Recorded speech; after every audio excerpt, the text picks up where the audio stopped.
Welcome back to Whizbang Ladder Bros. If you're Whizbang familiar Ladder with Left Trigger, Right Bros. Trigger's deep, rich history, this is a classic show where we play Hearthstone.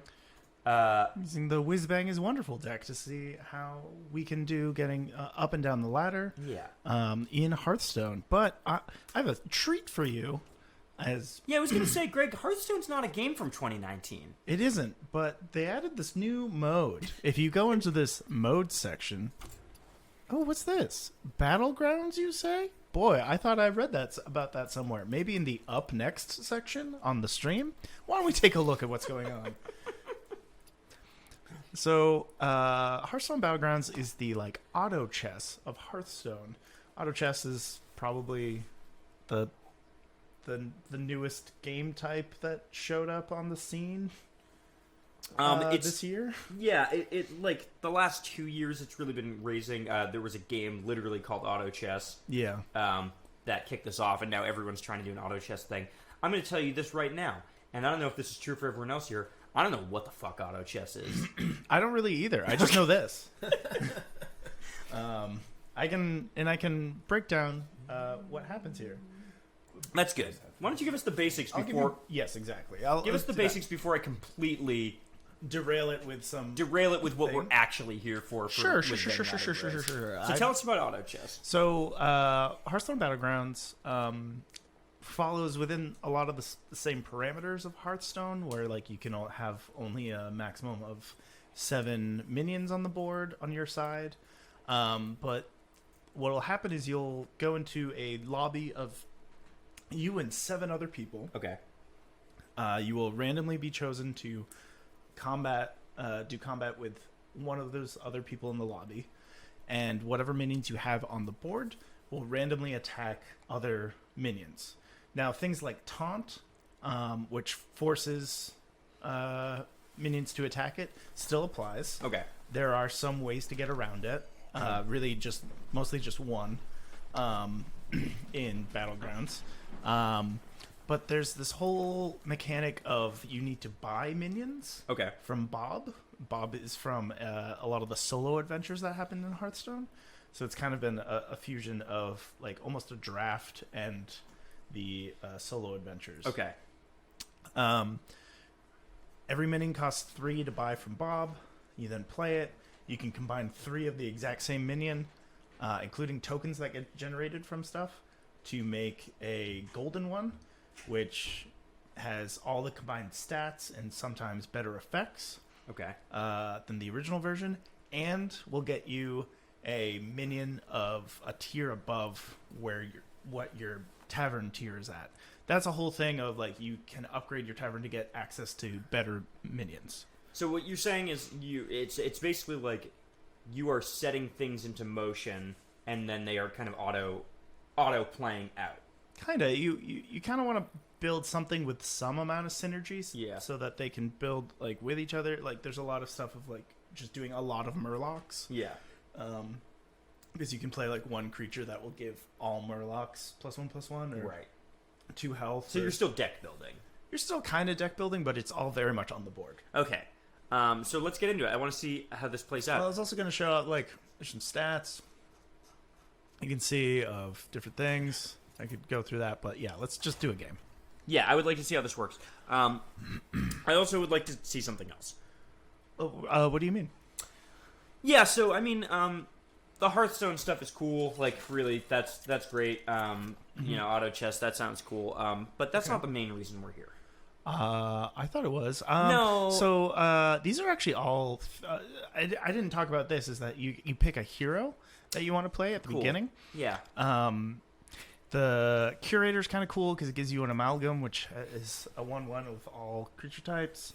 AFK has a really interesting one I'll get to, and Bartendatron reduces the cost of tavern tiers by 1. Yeah. I think I'm going to do AFK just because it means you skip your first turn, and then you get 2 minions from tavern. Greg, how well do you remember the 2000s? In the year 2000. Do you remember going into a Marshall's in the year 2000? No. Do you remember going into a Coho's in the year 2000? What is a Coho's? Kohl's? No, what? co-host was a real thing. I don't worked know there. what that is. You ever walk into a Kohl's in the 2000s? Okay, well, No. pulled that one out. Oh, Cole's in the 2000s? Actually, maybe, just barely. Okay. Do you remember when you would walk into place like that, or like the Burlington Coat Factory, you would hear some music on the old stereo? I would walk into Rennie's. All right, I don't get to... I'm actually going to freeze this so that I can buy it. It's a whole... The math works out for it. Don't Greg, worry about it. today Yeah. we're talking about retail rock, like we always do. Okay. I see where this And is here's what going. we're going to do. On Whizbang Ladder Bros, we do a thing that we love to do. One, You do a thing that you love to do. we both do a thing simultaneously that we love to do. First, the point we're gonna go a deep dive into a retail rock band. Okay, so that's gonna be the main hook of our show. And we're gonna break down some lyrics. But before we do, I always like to go over a one-hit wonder first, where we won't do as big a deep dive into the band, but I do want to go into some lyrics. So what I do want to say, or start with, is a band called LFO. Now, Greg, what do you think LFO stands for? Life for others. No, none of those were right. Dave? Hmm? Do you know what LFO stands Dave. for? I'm not part of this. Oh. Dave's not here. LFO stands for Light Funky Ones. LYTEFUNKIE. That's true. Yeah, I know. I'm aware that is... Okay. Who said that? What's that? Who said that? Who said what? Exactly. No, who did say that? LFO, one-hit wonder band from Massachusetts. If the name does not sound familiar, I don't super blame you on that. That's wrong. That's what? That's wrong. You should absolutely. How is that not familiar? LFO. Yeah. Yeah. LFO only had one hit, Dave. Do you know what the hit was? Summer Girls. That song was called Summer Girls. According to Genius, it's an infectious summer anthem that never seemed to make sense. Big same. It is actually a tribute to inside jokes from summer spent on Cape Cod while growing up. The songwriter never thought that anyone other than his friends would ever hear it. So if this song has ever seemed really incomprehensible, there's a reason for that. And that reason is, it's literally incomprehensible. Let's break down some of the lyrics of the LFO hit, Summer Girls. Intro. Yeah, I like it when girls stop by in the summer. Do you remember when we met that summer? Easy enough start. We know where the song's at. Sure. Okay. But then we get into the hook. New Kids on the Block had a bunch of hits. Chinese food makes me sick. New Kids on the Block had a bunch of hits. Chinese Food Makes Me Sick is the first line of this hit pop song from the 2000s. Mm-hmm. That doesn't sound far-fetched. What is Who it? keeps saying that?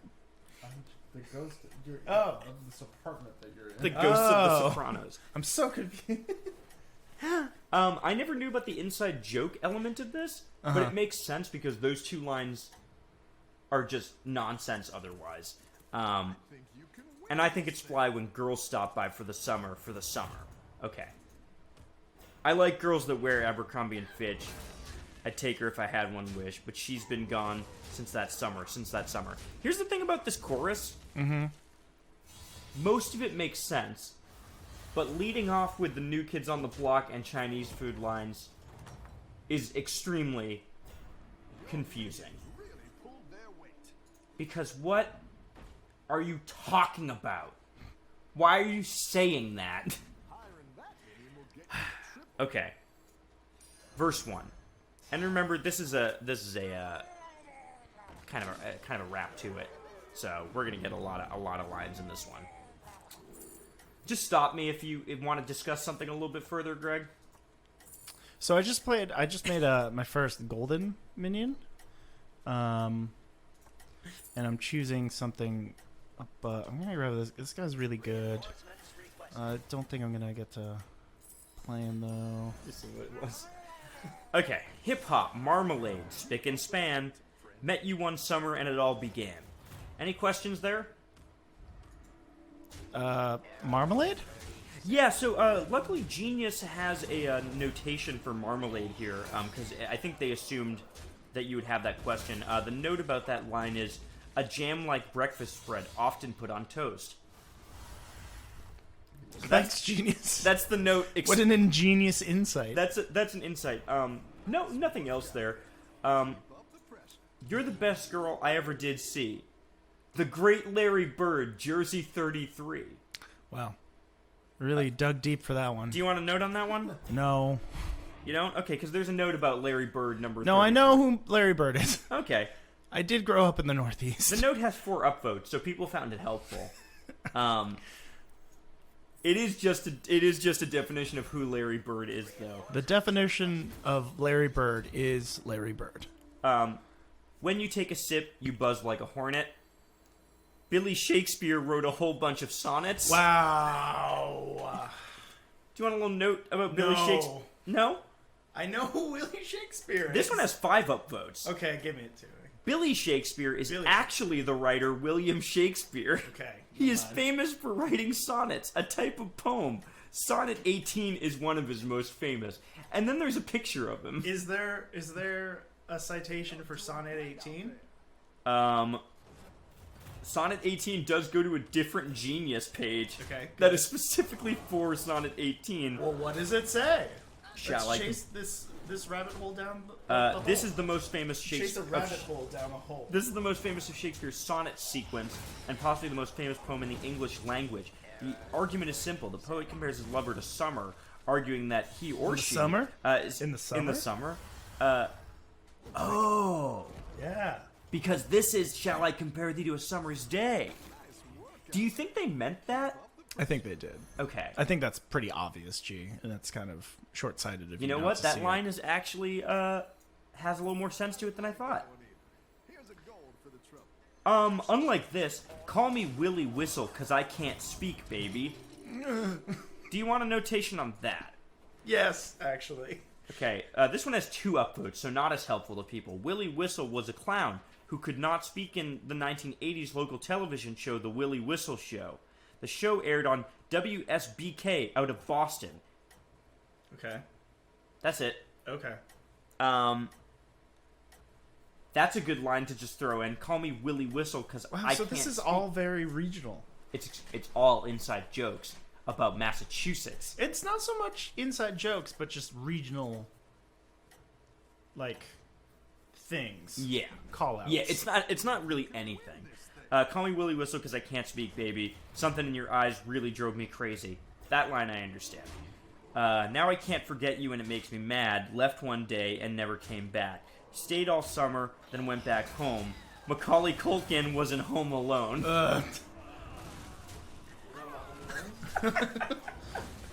We're literally talking about Home Alone. No, we're talking about Home Alone 1. Here's what I want to talk about, actually. Stayed all summer, then went back home. Okay. Macaulay Culkin was in Home Alone. Really interesting use of home there, twice in those 2 lines. Yeah, I mean, I've heard worse. Do you want a notation real quick about Home Alone? Sure. Home Alone is a 1990 comedy film starring Macaulay Culkin. When an 8-year-old boy is accidentally left at home while his family travels to France for Christmas, he is left to defend his homestead from clumsy burglars. So no mention of Joe Pesci. It doesn't... Joe Pesci got robbed from this genius annotation for Summer Girls. Can we talk about the use of Macaulay Culkin was in Home Alone? Macaulay Culkin had a couple of hits. Forget it. Let's just move on. Fell deep in love, but now we ain't speaking. Michael J. Fox was Alex P. Keaton. Okay, no, okay. You can't just keep doing that. This is something that I do. Someone who gets play on the radio cannot do this. Alex P. Keaton was the main character of the comedy show Family Ties, who was played by Michael J. Fox, by the way. Yes. Y'all might not know that because why would you? Because my brother wanted to be him.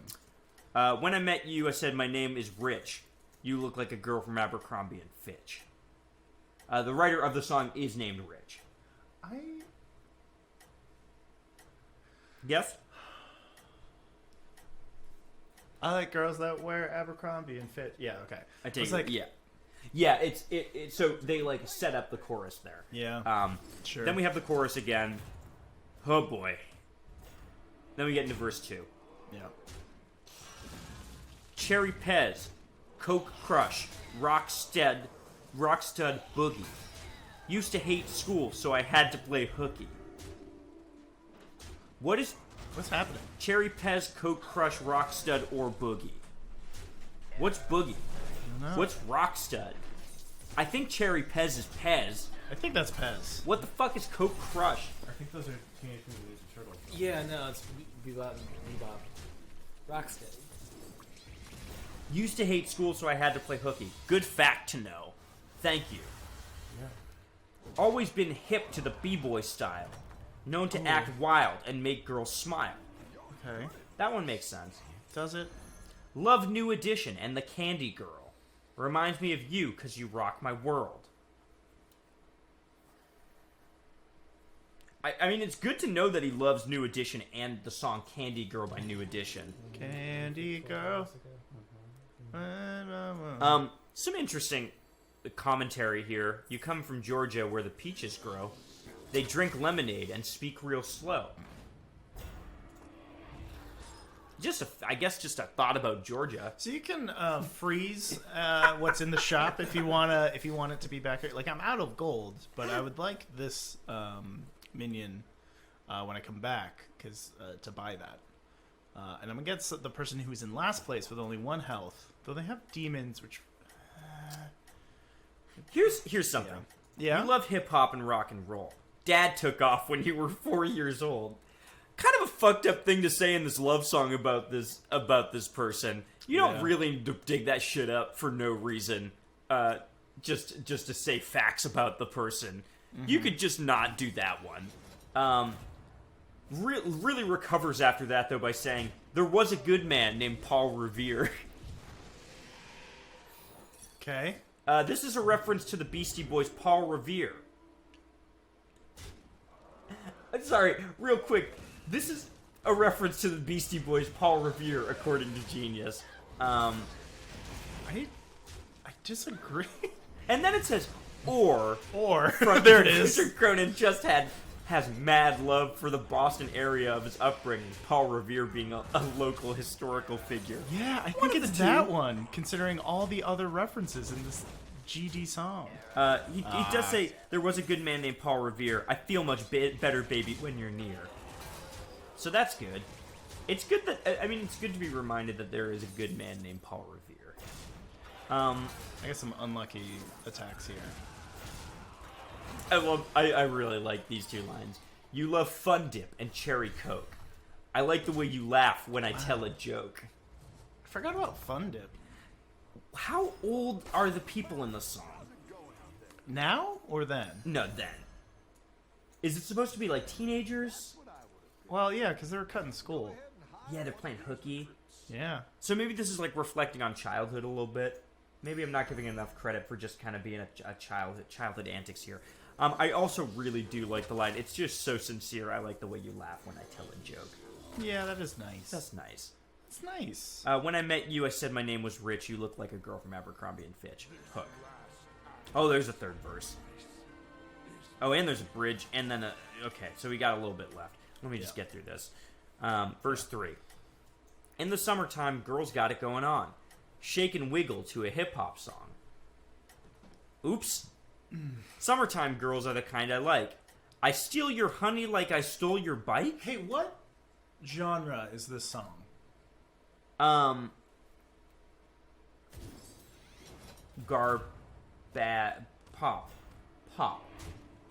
I mean, other than retail rock. They're rapping. I think they just claim to be hip-hop. They do claim to be hip-hop, yes. That presents its own problems. I would like to say, I steal your honey like I steal your bike. That also... Genius. A reference to the famous line in the Beastie Boys hit, The New Style. Girls with boyfriends are the kinds I like. I steal your honey like I stole your bike. Okay. Okay. You can just say the line. Okay. I guess you can just say the line. Boogaloo shrimp and pogo sticks. Yeah? My mind takes me back there oh so quick. I don't think I need to comment on that one. There's no notation on it, but I think it's really clear when he says boogaloo, shrimp, and pogo sticks. Honestly. Yeah. Let you off the hook like my man Mr. Limpet. Think about that summer and I bug because I miss it. If you're wondering about Mr. Limpet, there is a note. Okay. A nod to the 1964 film The Incredible Mr. Limpet. Mr. Limpet would love to be a fish, hence the fish hook reference. So let you off the hook, like my man Mr. Limpet. You don't know Mr. Limpet? Truly no. You don't know about Mr. Limpet? I don't know about Mr. Limpet. Got fins. What the fuck? I like the color purple, macaroni and cheese. Ruby red slippers and a bunch of trees. Let's break this down. In these lyrics, the letters, the color purple, are capitalized to imply that he is talking about the book, the book, The Color Purple, the Alice Walker novel. Oh, I misunderstood. You thought he was just saying the color. No, I thought he wanted purple mac and cheese.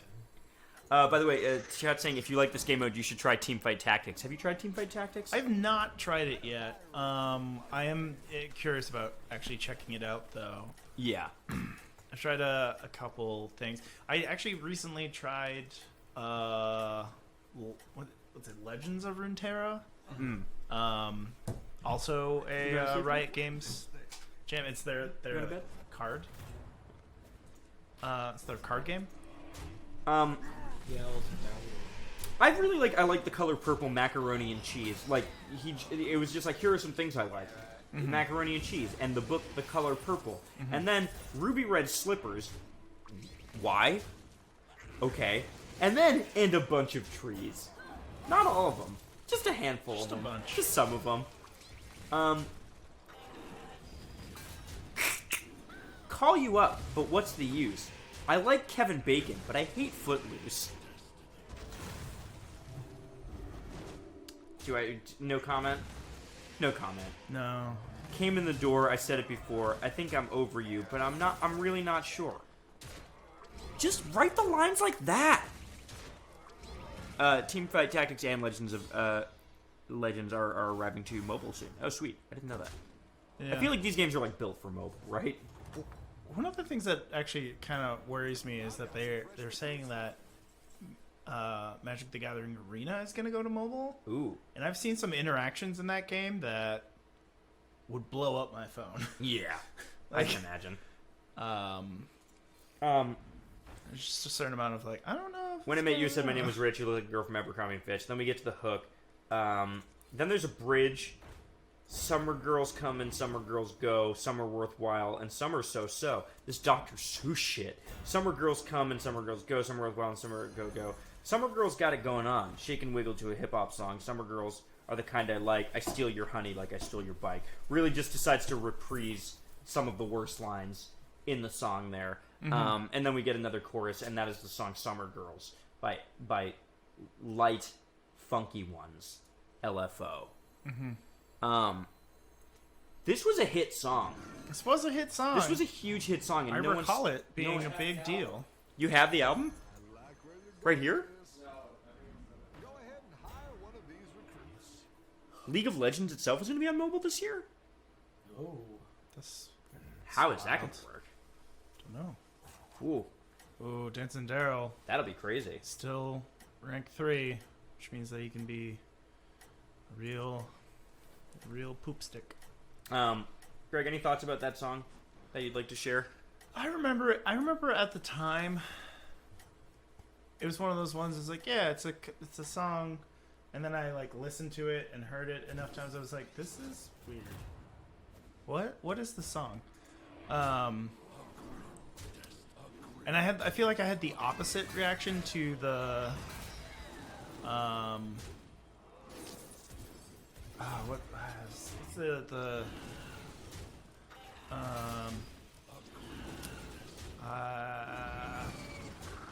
cars in the front yard and yeah. sleeping with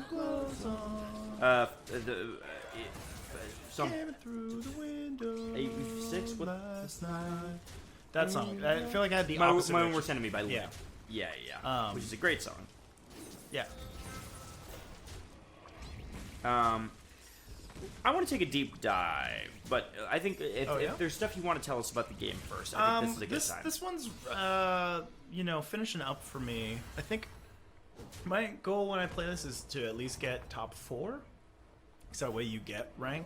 Yeah. But I don't... I'll let you get through this. I'll see if I can get it. I could just get these guys and just buff some folks. Do you like buffs? Yeah. Reroll. Ooh, I want you. Sell. Do I want to go all in on my? I think so. Sell it. And play another one. God, I feel like I kind of want to switch what we're doing on you. Yeah. Well, Switch up. yeah. I'm gonna do some research real quick. Okay. This round, I'm playing somebody who has already been knocked out, but they actually had a really good matchup with me. So we'll see if I'm able to actually take them out. They had a junk bot, so it's just actually this guy right here. Whenever a friendly mech dies, gain +2/+2, which means that if it's positioned well and attacks go well, that it's just going to be huge, and I had nothing that can take that out. So we'll see what happens with this one. This might be my last round, or it might be me getting into top 4. We'll see. We'll see what happens. All right. What do I want to do here? So I have a list of songs, and I had made a decision, and I'm trying to decide if I like the decision I've made here. Okay. Mostly because the band I picked, I think is important, but I don't know how much there is to say about. I think we should just talk about. Yeah, let's stick to them. I want to talk about some personal experiences here. Okay. So, thank you to LFO for being the subjects of our main kind of roast, one-hit wonder roast there. Mm-hmm. I think it's time we talk about a very important band to the retail rock scene. And just like kind of the vibe of adult contemporary that really was important. I want to talk about a band that is very famous. Yeah. And maybe in 2020 not as quite famous as they were. I'm just gonna point out that I went from in that last one I won, and now there's only 3 people left. Wait, you won the last one? I won the last one. Oh. Sick. It was it wasn't the person with the junk bot. It was somebody who also had another very large person. Okay. But Greg, how familiar are you with a band? You might know them. They're called Dave Matthews Band.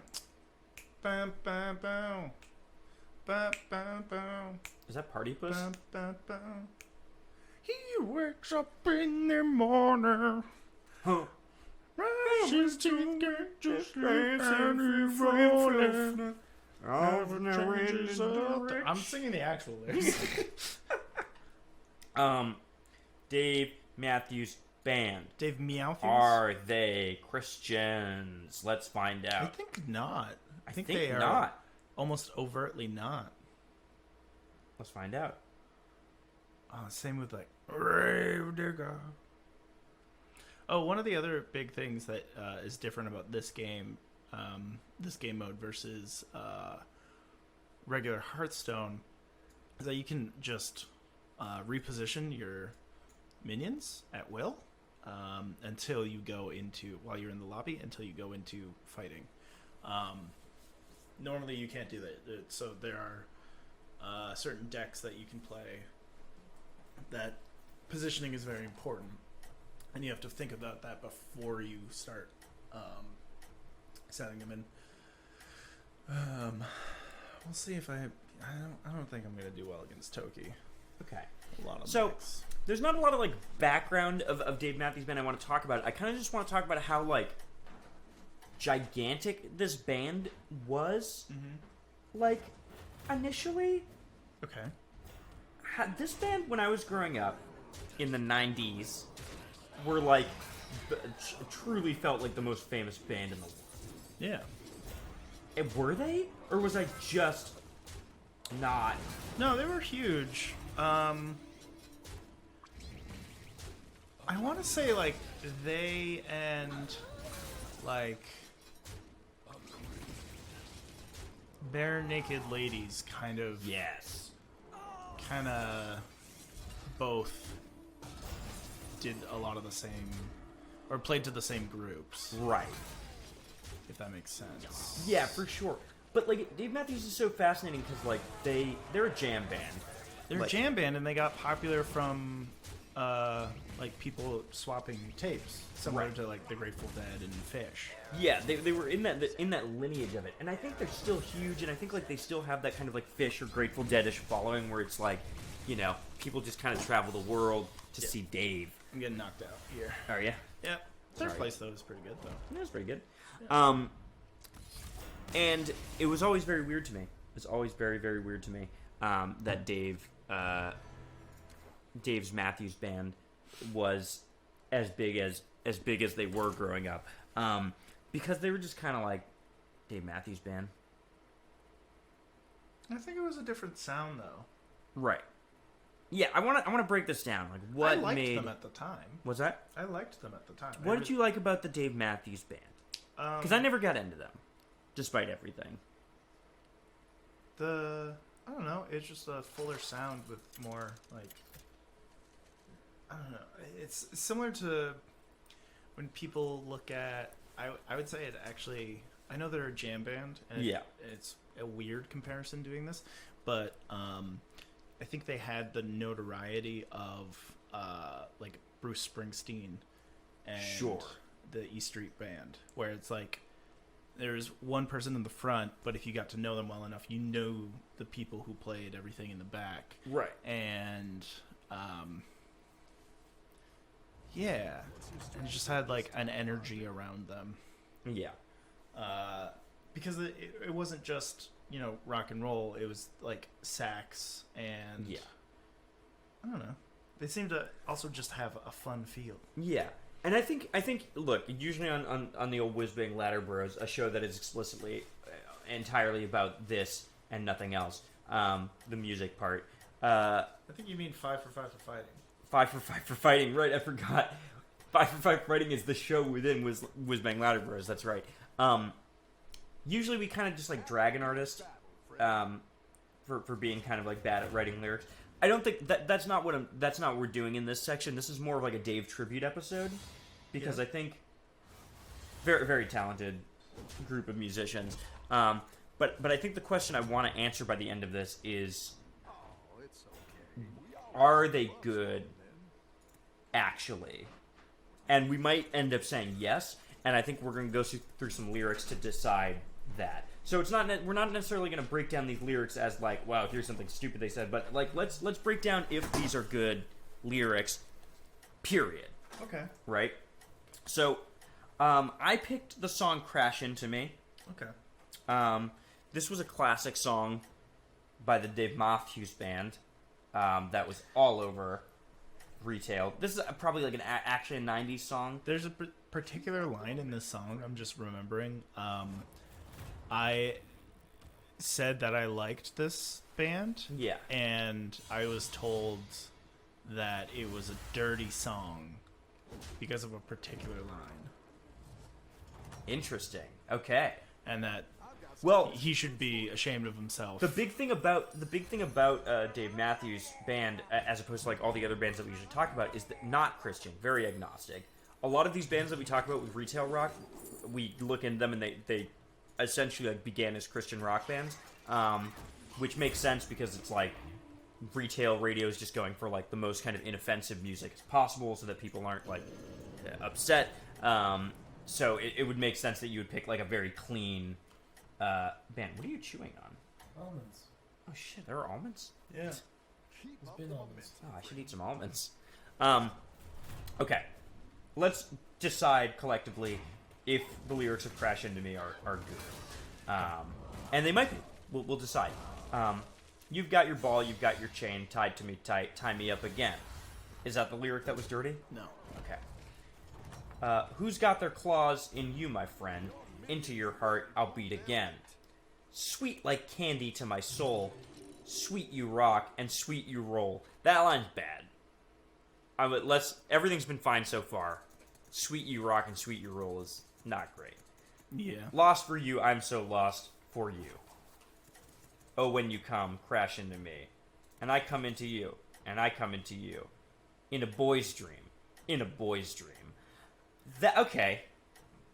Let's talk about it. That's not the lyric. Okay, that's not how I understood the lyric, nor this person understood the lyric. Both of us heard it as little boy's dream. And her line was like, I know what little boys dream of.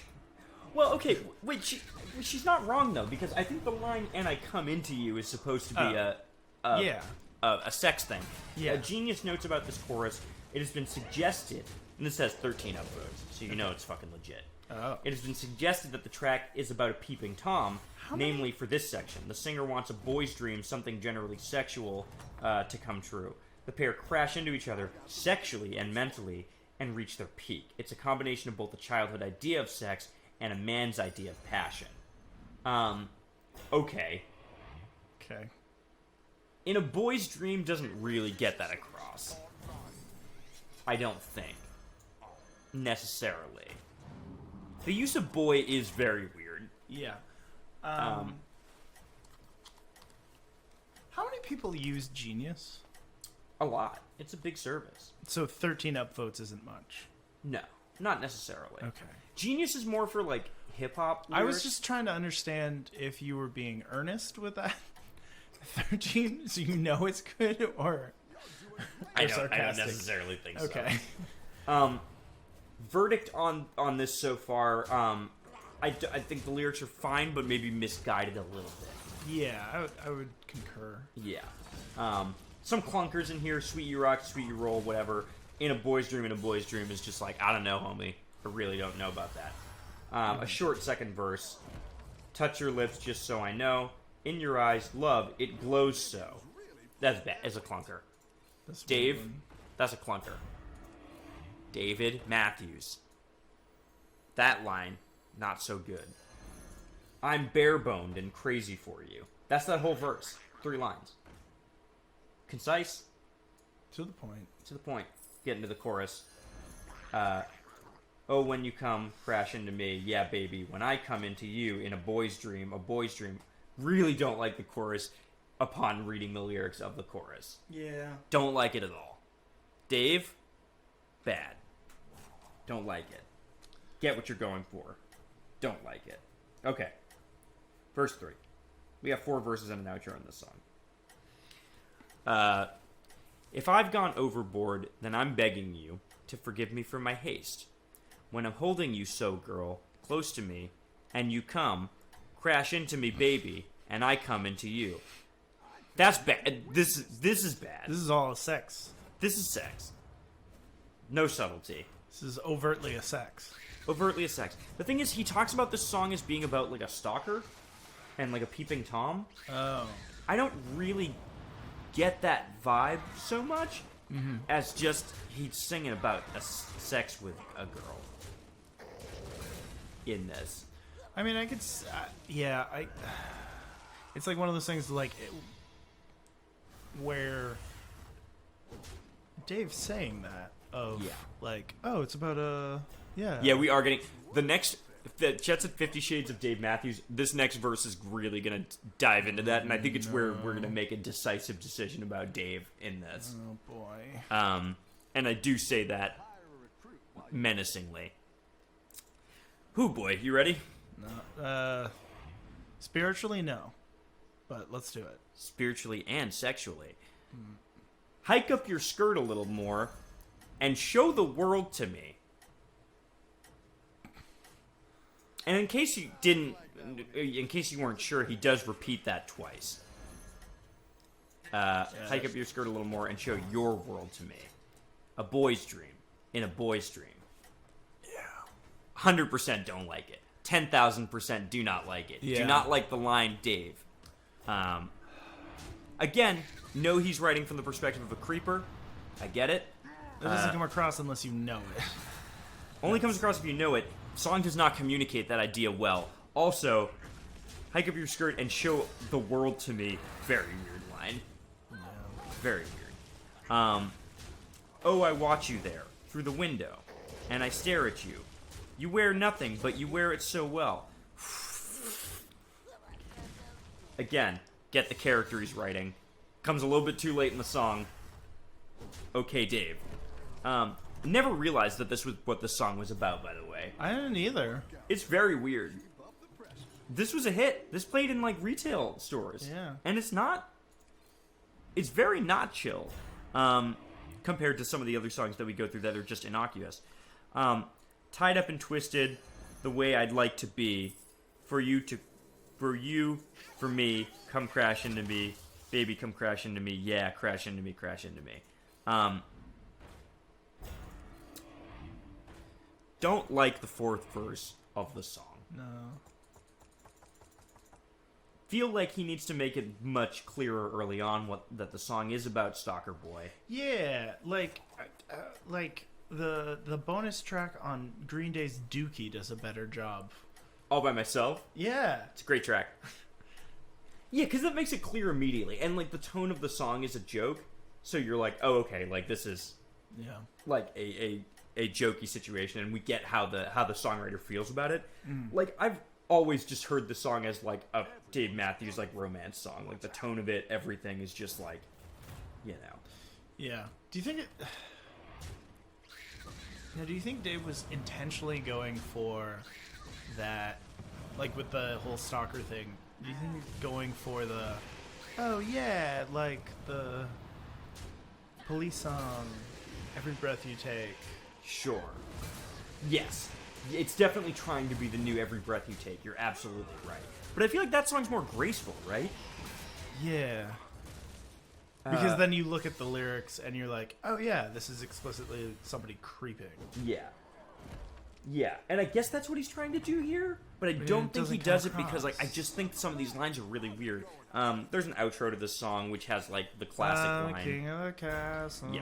You're on the merge of my It's, bird. oh, you know, I'm king of the castle. You're my dirty rascal. Crash into me. That line's weird. I guess, okay.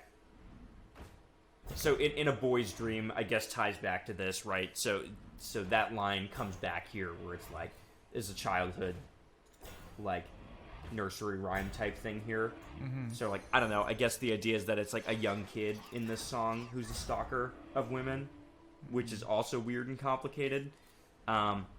Please crash into me, baby. We both know. See the way, come crash into me. See the way you come. This must be a typo on Genius because it says, see the way you come rash into me. And I don't believe that that's right. Crash into me. Oh, no, no, no, no, hey. Oh, no, no, no, no, no, hey, yeah. Whew. Yeah. Don't love it, Yeah. Dave Matthews. Don't love it. Get what you're trying to do. Do understand it. Don't love it. Now, we don't have much time, We don't have much time. but Yes. could I have you real quick look up other lyrics? Another Yes. Dave song. What Dave song would you like me to look at? Let's just do Ants Go Marching, the one that we started. Is that the burn, burn, burn, burn? Yeah. That's called Ants Go Marching. I think it's Ants Go. Let's give him a chance to redeem himself. That's more of like a slice of life. Sure it's called Ants Go Marching? I'm gonna look up Dave Matthews Ants. It might just be ants. Ants Marching. Ants marching. Let's give him a chance to redeem. You know, I don't want to be totally mean to Dave here. A good tactical choice. Okay, I'll read this one a little more quickly since we have time. He wakes up in the morning, does his teeth bite to eat, and he's rolling. Never changes a thing. The week ends, the week begins. She thinks we look at each other, wondering what the other is thinking, but we never say a thing. These crimes between us grow deeper. goes to visit his mommy. She feeds him well his concerns. He forgets them and remembers being small, playing under the table and dreaming. Which is the name of the album. Which is Ants Marching. Thank you, chat, for getting that. I missed that there. That's a fine verse. Yeah. You see some themes come out again about like childhood, playing under the table and dreaming. It's very clear that Dave misses being a child. Yes. Well, I mean, that is like I said, the name of the album is Under the Table and Dreaming. Yeah. And that's perhaps the theme of this record. We get a pre-chorus here that's take these chances, place them in a box until a quieter time, lights down, you up and die. Take these chances, put them in a box until a quieter time, lights down, you up and die. I'm fine with that. Yeah. I actually think that's fine. That's fine. He's redeeming himself here. Driving in on this highway, all these cars and upon the sidewalk, people in every direction, no words exchanged, no time to exchange. When all the little ants are marching, red and black antennae waving, they all do it the same, they all do it the same way. Okay, sure. I'm fine with this. Bridge. Candyman tempting the thoughts of a sweet tooth tortured by the weight loss. Okay, cool. Program cutting the corners I think loose. it's Candyman attempting. Oh, okay. No, I think it's tempting. No, I think it's attempting. Attempting the thoughts of a Yeah, sweet the tooth? idea of like Candyman tempting the thoughts of a sweet tooth, like a person who has a sweet tooth. Oh, okay. Program cutting the corners, loose end, cut. On the fence, could not offend, cut. Those are also the lyrics of, if you've ever seen the Space Ghost Coast to Coast episode, where he interviews Tom York and makes a song about being a knife, the lyrics are also cut in that song. Take these chances, blah, blah, blah, blah. And that's the whole song. That one's fine. I think Ants Marching is fine. Yeah. Lyrically. I think, it's just about mundane. How are we doing? We're talking about Dave Matthews Band. We're reading Dave Matthews Band lyrics live on stream. How does that seem good or bad? Is this good or bad for how we're doing? Final verdict? Crash Into Me, maybe just a not flattering song? Yeah, I would say not flattering.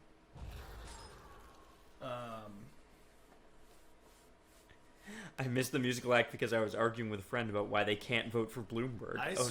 No one's gonna vote for Bloomberg. I got a text being like, "Hey, have you heard about Michael Bloomberg's campaign?" And I was like, "Hey, I am not registered in Maine. B, I don't want to unload on you, but as someone who worked in New York when that guy was mayor, you may want to consider volunteering for someone else because his policies are bad, very bad." Yeah, hang on. It's 5:48. Fuck Bloomberg. No one. We're in New York. We can say it. Fuck Bloomberg. Don't vote for fucking Bloomberg. That's it. That's all. None of us are gonna vote for fuck. No one's gonna vote for fucking Bloomberg. People think they're gonna vote for Bloomberg, and then they're gonna get to the polls and go, "Oh, it's Bloomberg." That's Bloomberg's. Okay, Bloomer. Okay, Bloober. That's a good time to cut the stream. Yeah, the stream's over at that point. And Oh, we are actually at the end of this. Dave Matthews Band, final rating. hit or miss. Hit or miss, absolutely. Ants Marching, completely fine. I'm actually down with that lyrically. It tracked and I got it, and it had some nice visuals. Crash Into Me, clunky. Dave, don't talk about sex. That's what I have to say. Dave can only talk about sex and... I'm sorry I started this. Go back to Dave Matthews. Oh, don't worry. We weren't talking about much better.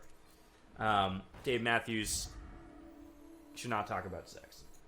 Boy dream. Boy dream. Boy dream. You know, the classic boy dream of coming everywhere. I mean, He's not wrong, I guess. That's what Arnold was talking about. Arnold Schwarzenegger. Yeah. It's like I'm coming everywhere. After hours, baby. Soon it's gonna be regular hours again.